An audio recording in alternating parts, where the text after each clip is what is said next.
Tom Levecki here with the weekly edition of the Male Plastic Surgery live stream. Doc, start us off as I'm connecting our Instagram friends in. Give Yeah. us the surgeries of the day. Yeah, it was a really good day. Did some good body banking this morning, super early. Then had to see a full day of patients, new consults, a couple of patients interested in pec implants, some massive, the Ozempic ride continues with massive weight loss and a couple of 270, 360 torso tucks to talk to. Okay, so let's touch on Ozempic really quick before we kick in. Um, so you lose the weight.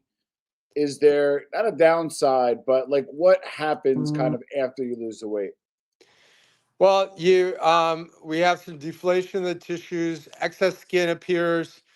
And then it's time to pinch out that excess skin. So that's the whole purpose of things. There is some fat left over. We actually don't want you to lose all the weight because that fat is our clay and that fat is our insurance policy.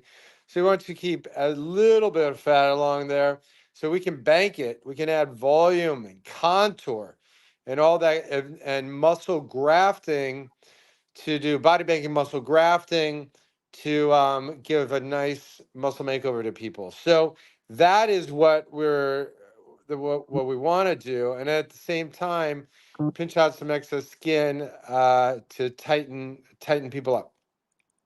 Okay, you talked about muscle grafting and also your proprietary method of body banking. Some people are newer to the stream. If you could kind of refresh us on that. Yeah, so body banking is muscle grafting with fat cells. So we want to take the fat cells and put them in good places. So people are just starting to do this, which is really cool, but they're a little bit behind the curve. We've been doing this for 10 years now. And we put it into the delts, anterior, lateral, posterior deltoids, up into the traps, upper inner chest, into the glutes, calves, biceps, triceps, whatever muscle group you have, abdominal highlights. But like I said, we started doing this, first published this over 10 years now. So you're going to start to see a big wave of this through South America and up in the States. But a lot of these people, which they're all good surgeons, but they're just starting on the learning curve. So I'm just happy that we've had a lot of experience with our team in terms of not only in the operating room, but also preoperative planning as well as postoperative shaping, because postoperative modeling and molding of all the cells is very important, and all the nutritional plan that goes along with it. So having the 10 years of experience under our belt allows us to make sure that this is done right the first time without people coming out looking like a bad jello mold. So, body banking, we talk about this on other pods, other streams. And what are kind of the hot areas? Obviously, there's a lot of places you can do it. You have your addition with subtraction. Just give us kind of the hot areas that you can. Hot areas for the guys are what we call the triple play. Yeah, That's the chest, shoulders, and traps, where even if you haven't really worked out that much, don't have great muscle development, you can still have really great contour and some good muscle mass in these areas, which looks just fantastic. So a lot of I see a lot of people, they've lost their weight, they go and they have the skin snipped off, they have nothing. The muscle, any liposuction that's done, is just thrown in a bucket. So what a missed opportunity when you could have had that augmentation to the muscular groups that you're interested in, but it was just thrown in the bucket. And not only that, is if the fat is thrown in the bucket, then you will get rebound fat if you dare have a coffee or a cookie or yeah. some cake or mashed potatoes. Don't even think about it, because that will come to the only remaining fat cells they have left, which are usually visceral fat, inner outer thighs, and other fat depositors. We change that entire scenario by banking it into areas that allow us to get greater contour and greater volume there. Beautiful. I'm just looking through. We have about 25 people on the stream. Please feel free to drop your questions into Instagram crew, YouTube. We got a few people on YouTube. Feel free to drop questions there. So we did get some questions from our last stream afterwards, whether we get it from email or whether we get them in the comment section. So the first question is, and it kind of goes back to the Ozempic wave.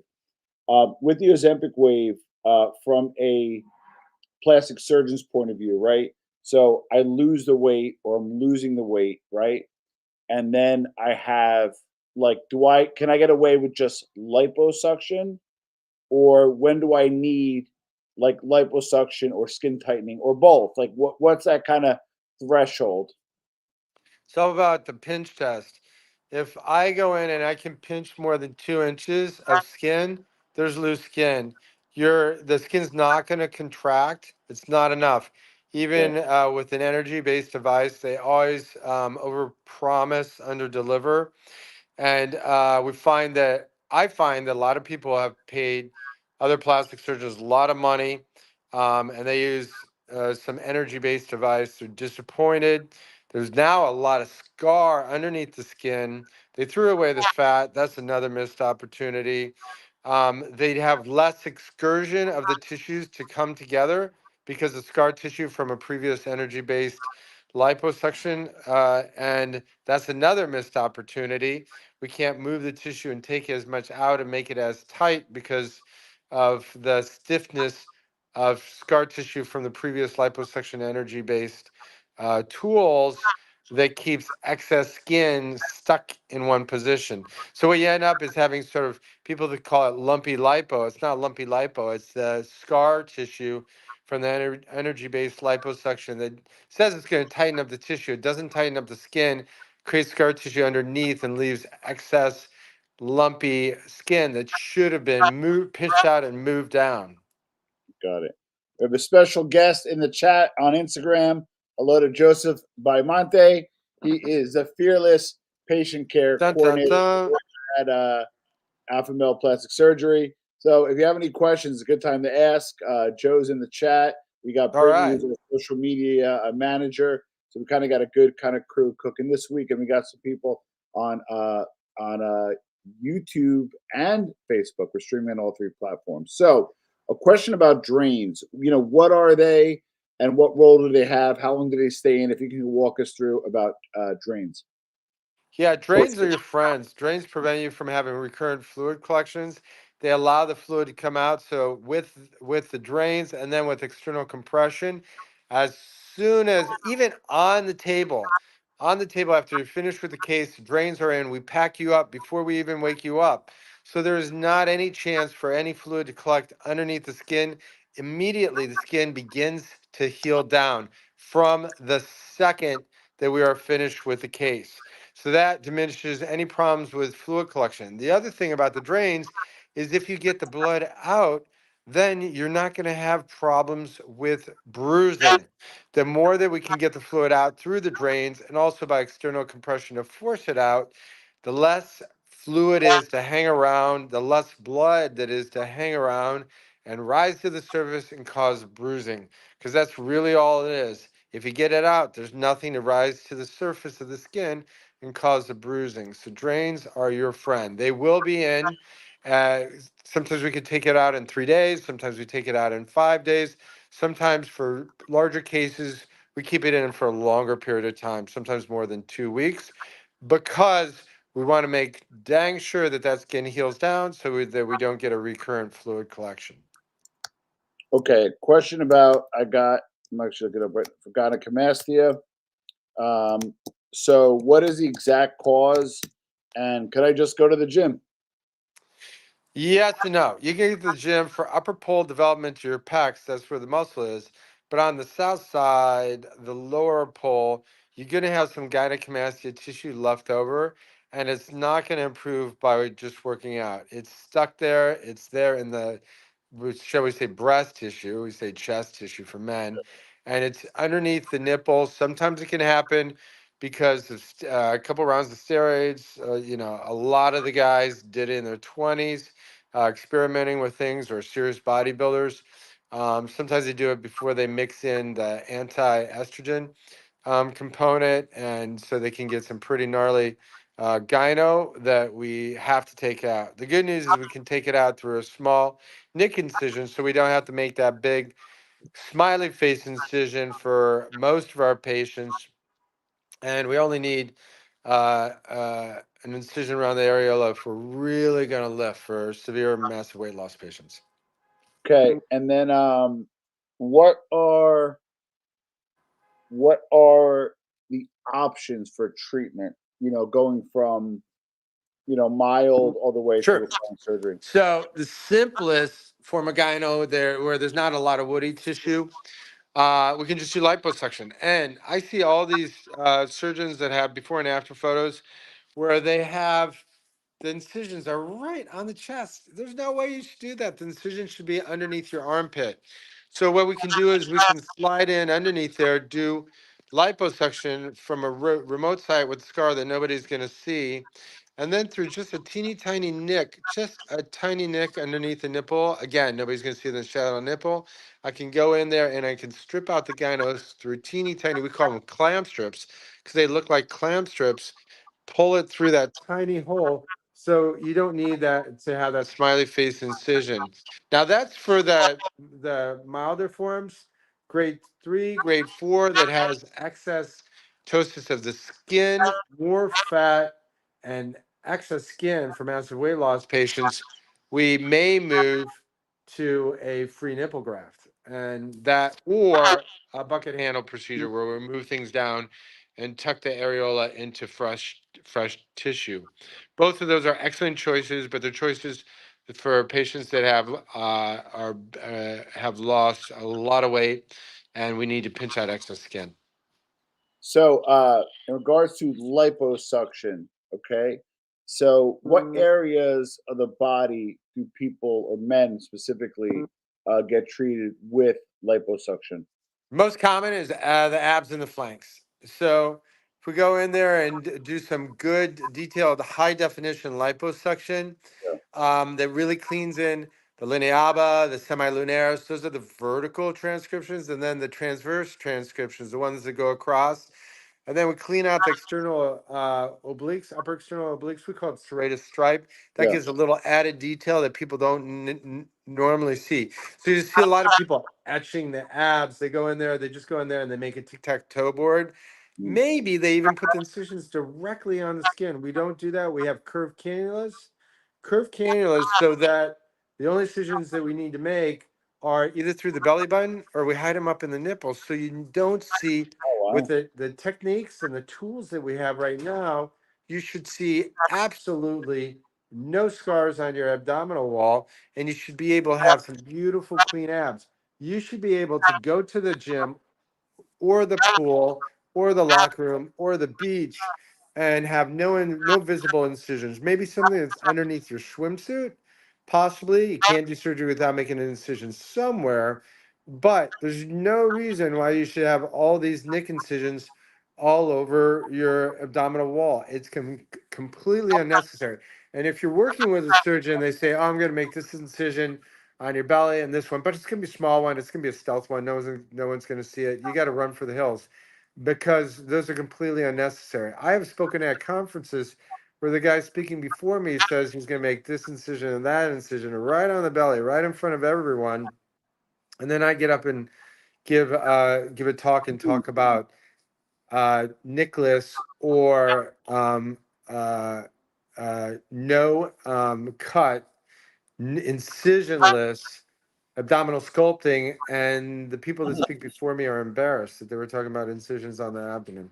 So it's critical that you have an experienced um, abdominal contouring person that does that. Now, other areas to do liposuction are going to be lower back, the flanks, which we usually do, inner outer thighs, a little bit around the knees, and then I do a thing called muscle shadowing, where we really contour and highlight the muscles and etch out all of the muscles around the deltoids, the bicipital groove, and into the triceps. So you really carve out those muscles and highlight those muscles. And if we do that with body banking, boy, you're doing subtraction and addition. It looks really, really nice.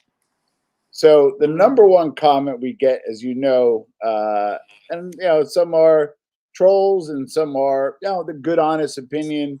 Yep. Hey, bro, go to the gym. And if you watch a show, you watch your YouTube, your Instagram, you prescribe and subscribe a healthy lifestyle first and foremost, right? For your own self and for your patients, right?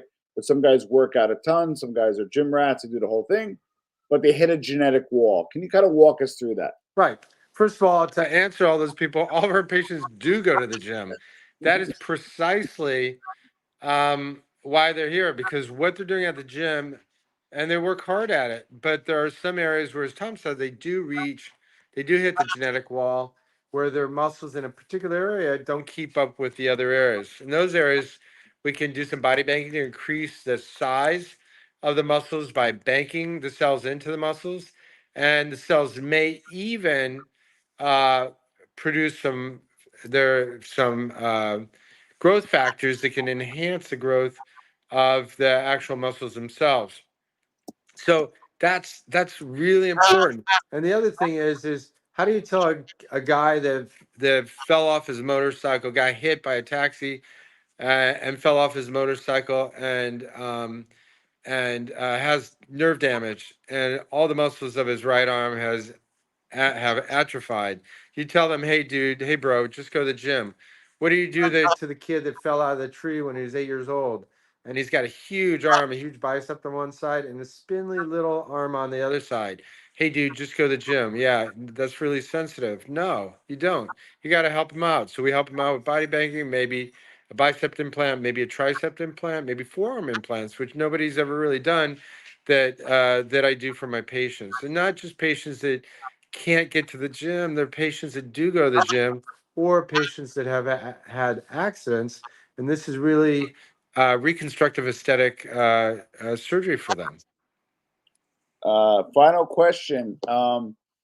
You're you're talking about torso tucks, male tummy tucks, essentially more often, right? So obviously you're seeing that requests. So you're obviously doing consults, operating on the appropriate patients, whether it be Ozempic, healthier lifestyle. Maybe people had the loose skin for a while. Why are you seeing an increase of requests?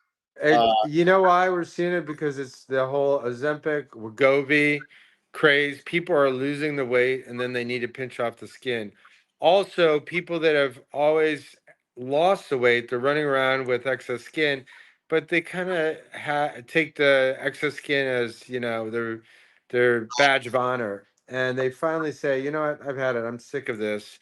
I want to pinch it off, and I want to get the gym and really be free of all this excess skin. But they never really had the courage to go forward with the surgery. And then the last thing is really we have some high profile people that are patients. And for instance, our friend Mr. Lally, Anthony Lally, did a huge, beautiful documentary about his weight loss, 300 pounds. And then we were the surgeon. People said, I want to have Lolly's surgeon. So that brought us to Alex Poro. And then he came along. He said, I want to have Lolly's surgeon. And then he also did a documentary about what he did. Both of these guys went on to do bodybuilding, and after their body banking, and even leaned out and got more muscular and looked fantastic. So these are people that do go to the gym. And then we also were on a Netflix special. So all these people have seen the work that we've been able to do, and that's these people want to have been following their journeys. They're completely inspirational. You have to look up Anthony Lally, amazing on Instagram. He's a titan, and Alex Poro, and see their stories. Also see their stories on Amazon, and you'll Yeah. see how our office works and how they deal with these guys, and you'll see the true transformations that they've had. You spoke it into existence. So in the Instagram chat, guess who popped in? Anthony Lally. Shout out to Anthony Lally. Hey, Anthony Lally, this Follow guy is him a at king. Anthony If you Lally. don't follow him, you have to follow him on Instagram.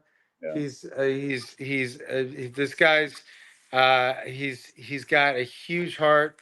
He's a fantastic guy. He's a fantastic business person, and he had a huge transformation that it was my privilege to be able to help him out to trim out that skin. All right. A quick question from the IG chat. Do you prefer ebb implants or ebb etching for when you do six plant? Actually, we can do both. Okay. Ab implants are really good for people that already have pretty tight skin, younger people, more thin people, because then the ab implants really show. Once we get a little bit older and the tissue's sticking out a little bit, a better option is to do abdominal sculpting, selective fat removal, and really make those babies pop, and also do abdominal highlights with just a little thread of cells on the top that give you that projection and make those abs pop. Now, I will say I have had some guys in their 50s and 60s, even late 60s, that have great skin. They're very lean, and they're excellent candidates for abdominal implants. So I'm definitely not an ageist. Age is just a number, and some of these guys who are still ripped uh, in their 50s and 60s are great candidates for abdominal implants. You bring up actually a good point about age, right? We got another question before we go, but I actually want to ask you about this more than my personal curiosity. Um, you're seeing on both on the spectrum, guys kind of coming in a little younger, but then you're seeing kind of the boardroom guys coming in that are a little more tenured. Kind of walk us through that dynamic. Yeah, I mean, we it's pretty bimodal. Bimodal. We have bimodal. We have younger guys want to get in. They're at the gym and they're, like I said, they're hitting their wall. So they may have love handles. They want to get scooped out, and they want to plan ahead and plant those cells up into the chest, down into the glutes, so that those cells stay there and they can eat more freely. And then also, we have guys that are younger, but maybe their face just isn't quite shaped the way it is. So we do a male model makeover for them, give them more Yeah, chiseled jawline, maybe some submental liposuction. And then there's a second mode, a second peak that happens in your 50s, 60s, 70s, where these guys are they've been around the block. They want to look younger. They want to feel better. And so for these guys, we may do a Forbes facelift where we bring up the neck or just a neck lift, or just tighten up the skin underneath with a platysmoplasty. That's taking the platysma muscles, the shaving muscles underneath, and bringing them up together like a hammock. A little submental liposuction to get out the excess fat, and then upper and lower blepharoplasty. That's the eyelids. So trim out the upper lids, trim out the lower lids to refresh these guys so that they can stay young and be competitive in the boardroom. Because really, these guys aren't necessarily just doing it for themselves, for their egos. More likely, and this is the same with my guys in California and the Chicago office, these are guys that want to stay competitive in the boardroom, and they see a lot of younger people below them that want to drink their milkshake, yeah. and they're not going to let it happen. They want to stay young and look good, and also goes for privately. They want, they want to stay attractive for their wives, for their girlfriends, for their husbands, for their boyfriends, all of it. One final question, and from the DMs, and Brittany, thank you for moderating the DMs. Real Thanks, time. Brittany. So nice job with that. Again, quick shout out to Joe Monte, and also to Anthony Lally again. All right. So how long for surgery? Let's say to be body ready, body banking, and some liposuction. Can I be summer ready? So let's start from I want to be ready by the Memorial Day, it's festivities, barbecue, shirt off. Let's kind of work backwards. When do I got to see it? Yeah, you want to plan ahead now, because the OR, it does fill up, and you want to get your date on, but also you want to have plenty of time to heal. Cover, yeah. And you can have some residual swelling for a while, so maybe 6 to 8 weeks. So it's good to start planning now. A lot of times people think that, they come in it and they're going to jump on the schedule the next week. They're not, just because the schedule is pretty full, but also we do take some planning. We want to do some good, careful preoperative testing, some bloods, sometimes EKG, chest x-ray, make sure everything's toot sweet. Even sometimes may want to have some a medical clearance if there are any Yeah. particular issues. Want to make sure everything's completely safe. Those things can take time, and then wait for your surgery date, and um, also want some time to heal before summertime. Now, you don't want to just go, we got a lot of people with phone calls that say, how quickly can you get me in? How quickly can you get me in for a consult or for Right. surgery? That's not how you pick your plastic surgeon. I think most people are smart enough to realize if you can jump on the consult list and jump into the OR that quick, that doctor's not quite that busy. So it's better to be patient, because I can tell you, I do a lot of redos. I Yeah. do a lot of people that they wanted to get in by a certain time. They wanted to get to their daughter's wedding. They want to get to that cruise, and they pushed it. And they actually picked the wrong doctor that wasn't experienced, didn't have the time to look at the before and afters, their galleries, to see how dedicated they were to men. Just saw that somebody would pick Google terms for male plastic surgery and went with that because they could get in early. So you have to be really, really careful. All right. This was a good one, guys. I want to again thank you to Brittany for managing the DMs and questions that came in through there. Shout out to Joe and Anthony Lally. So, Doc, I'll have you do the final remarks. Yeah, it's been a good week. Still have two big surgery days before the weekend. Was supposed to go skiing this weekend with my family, get some family time in, but I think it's going to be 55 degrees this weekend, so I'm not sure that that's going to happen. Really, I want to thank everybody for watching, for all your excellent questions. Wanted to shout out to Joe, covers the LA office and the Chicago office, oversees the New York office, helps us out there, and also my boy Lolly. Thanks for being there, and thank you all for being here. See you all next week.